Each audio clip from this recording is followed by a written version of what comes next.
Reddit, have you ever met someone so entitled they thought they owned the very ground you were standing on? Today's story comes from a user who spent years saving up for a dream vacation, only to be mistaken for the help by a woman who thought her gold credit card made her royalty. This is a story of ultimate karma and a very expensive mistake. Let's dive in. I am a software engineer, and for the last 5 years, I have lived like a monk. I worked 60-hour weeks, took no vacations, and put every spare cent into a special fund. My goal? A 2-week stay at one of the most exclusive overwater resorts in the Maldives. I didn't just want a room, I wanted the Royal Sapphire Suite. It's a multi-level penthouse over the ocean with a private pool, a glass floor, and its own private dock. It costs more per night than some people make in a year. When the day finally arrived, I was exhausted but excited. I flew halfway around the world and was greeted at the pier by a private boat. I was dressed in what I usually wear, a faded gray t-shirt, some beat-up cargo shorts, and flip-flops. I don't look like a millionaire. I look like a guy who fixes computers, which is exactly what I am. When I arrived at the resort, the staff was incredible. They knew my name, they took my bags, and they escorted me to the Royal Sapphire Suite. I spent the first afternoon just sitting on my private deck, watching the sunset and thinking about how all those late nights at the office had finally paid off. The next morning, I decided to go to the main resort area to check out the breakfast buffet. I was still wearing my casual uniform of cargo shorts and a t-shirt. As I was walking back toward the private bridge that leads to the premium suites, I heard a loud, sharp ahem behind me. I turned around and saw a woman who looked like she was posing for a rich villains magazine. She was covered in gold jewelry, wearing a sun hat the size of a tractor tire and holding a screaming toddler by the hand. Let's call her Karen. You, boy, she shouted, pointing a manicured finger at me. I looked behind me thinking she was talking to someone else. There was no one there. Yes, you. I've been looking for a staff member for 10 minutes. This floor is sticky near the juice bar. Go clean it up immediately. I blinked, a bit surprised. Oh, I'm sorry, ma'am. I don't work here. I'm a guest. Karen's face turned a shade of purple that matched her expensive swimsuit. Don't you lie to me. I know the staff uniform when I see it. You're wearing those hideous shorts. Now stop being lazy and go get a mop before I call your manager. I laughed, which was my first mistake.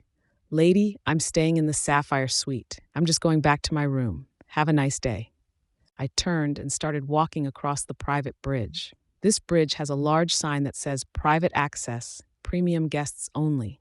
Karen actually gasped so loud I thought she was having a medical emergency. She came running after me, dragging her poor kid along. How dare you, she screamed. That area is for elite guests. You are trespassing. Security, security. Within seconds, 2 resort security guards in neat white uniforms appeared. Karen was hysterical. She was pointing at me, claiming I had stolen a key card, that I had insulted her, and that I was trying to sneak into the luxury villas to steal things. The security guards looked at me, then at my room key, which was a special gold-plated wristband given only to the penthouse guests. They clearly knew who I was, but they had to follow protocol because Karen was making such a scene. Sir, one guard said politely to me, could you please verify your room number?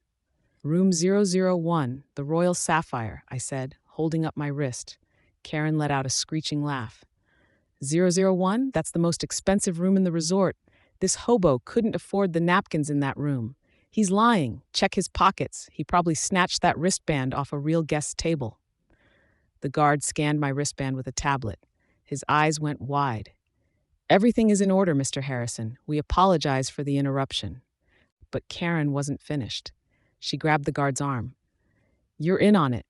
You're letting your friends stay in the empty rooms. I want to speak to the general manager right now. I am a platinum tier member of this hotel chain, and I will have all of you fired. Now here's the thing about the Maldives resorts.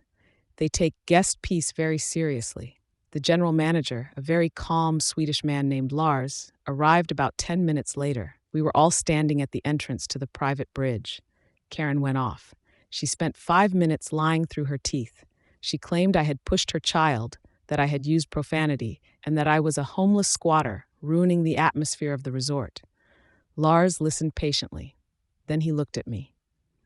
"Mr. Harrison, is this true?" "Lars," I said, "I was just going home to take a nap. I've never seen this woman before, and I certainly didn't touch her kid. You have cameras on the bridge, right?" Lars nodded. He looked at Karen. "Ma'am, we will review the footage, but I must inform you that Mr. Harrison is our most valued guest this month. He has prepaid for a 14-night stay in our highest tier suite." Karen's jaw dropped so low I thought it might hit the deck, but instead of apologizing, she doubled down. "Well, even if he paid, he's clearly not the right kind of guest. He's lower class. He's making me uncomfortable. As a platinum member, I demand you move him to a standard room and give my family the Sapphire Suite for the rest of our stay as compensation for the stress he caused me." Lars looked at her for a long beat. "You want us to evict a paying guest from the penthouse because you don't like his clothes?" "Yes," she snapped, "or I'll write a review that will ruin this place." Lars sighed. It was the sigh of a man who had finally reached his limit. "Ma'am, I have already reviewed the preliminary notes from security. You have harassed a guest, made false accusations of theft, and attempted to interfere with resort operations. According to our policy, this is a violation of the Safe Environment Clause you signed at check-in." He continued, "We will not be moving Mr. Harrison. However, we will be moving you. Security will escort you back to your room to pack. You have 1 hour to vacate the resort. A boat has been chartered to take you back to the main island of Malé. You are no longer welcome at this property." Karen's platinum status didn't save her. She started crying, then screaming, then begging. She realized that there are no other hotels nearby. It's an island. If you get kicked out, you're stuck in the capital city at a moment's notice, losing the thousands of dollars you spent on the flight and the original booking. The best part? Because she was evicted for violating the code of conduct, her no-refund policy kicked in. She lost the money for her entire week-long stay. As security led her away, her husband finally showed up, looking absolutely exhausted. He just looked at me, mouthed the words, "I'm so sorry," and followed his wife toward the boat. I went back to my penthouse, ordered a very expensive bottle of champagne, and watched from my glass floor as their boat sped away into the horizon. It was the quietest, most peaceful sunset of my life. The moral of the story? Don't judge a book by its cover, especially if that book can afford a better lawyer and a more expensive room than you. If you love this story of an entitled Karen getting exactly what she deserved, make sure to smash that like button and subscribe for more daily Reddit stories. Have you ever been mistaken for staff? Tell us your story in the comments. Thanks for watching, and we'll see you in the next one.